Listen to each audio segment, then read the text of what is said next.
parents face threat of fines and jail for refusing to take their kids to unsafe classes.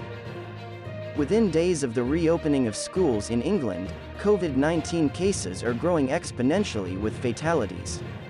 That the Conservative administration and local authorities, many Labour Party-run, continue to insist on safe schools and on threats of penalties and jail against parents who refuse to dismiss lies and send children to COVID-contaminated classrooms. Between September 8, there were 272,334 positive tests and 6,748 hospital admissions, an average daily of 863. On average, the virus killed about 130 individuals each day, totaling 932.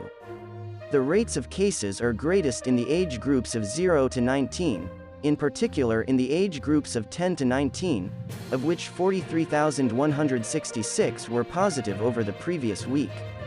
By the end of August, the number of cases in Scotland, where schools began on August 11, had doubled. Children make up almost 40 of new cases, accounting for 2,729 of the 6,836 reported on Thursday. Dingwall Academy, one of Scotland's biggest secondary schools, closed on Wednesday owing to a substantial number of COVID cases and a high number of employees needing to self-isolate. The remainder of the United Kingdom is following the governing elite's lead, with all political parties prioritizing money above lives. In Wales, the intensive care advisor Dr. David Hepburn at Cwmbran University Grange stated that the intensive therapies unit now accounts for over 50 of our COVID capacity and patients are even younger this time. In Northern Ireland, the Ulster Teachers' Union said that schools are on the brink of collapsing under the pressure of COVID-19, after the positive testing of an additional 3,500 students in the past week. Jackie White, the General Secretary, said that increasing transmission rates, changes in guidelines, as well as a lack of assistance and availability of exams, are overwhelming. However, the organization, like other education unions in the UK, has refused to take any action to defend its members and their students.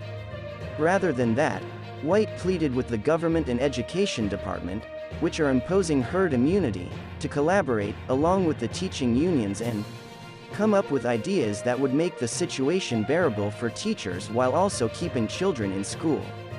Fortunately, deaths among COVID-19 kids are still proportionately rare, although precise statistics are difficult to measure as the official media lying that youngsters are almost unbreakable. This week, another kid died, increasing the total to 80. In the 299 days leading up to September 9, 8,842 children were admitted to hospitals with COVID, and the number is growing every day. A recent Ipsos Mori survey indicates that 70% of parents are worried about their children getting COVID-19 at school. Nonetheless, most parents are compelled to send their kids to school or risk losing their employment, while local governments attempt to punish those who do not. Internationally, the World Socialist website and socialist equality parties are promoting a plan for COVID-19 eradication via the establishment of rank-and-file committees independent of unions and big business parties. This is in direct contrast to both herd immunity and mitigation strategies, which depend heavily on vaccination and are described as herd immunity with palliative care. When asked about assertions that eradication is impossible, Lisa said, "That is a lie. Zero COVID is the only way to end this epidemic. This is the sole policy. I'd rather have one large lockdown, which would eliminate it all, than this continuous trickle of death. Eradication is a policy that is feasible. Take Taiwan, Thailand, China, and New Zealand as examples. This is not some fantastical fantasy. This is not a fantasy. That is the only way to resolve it."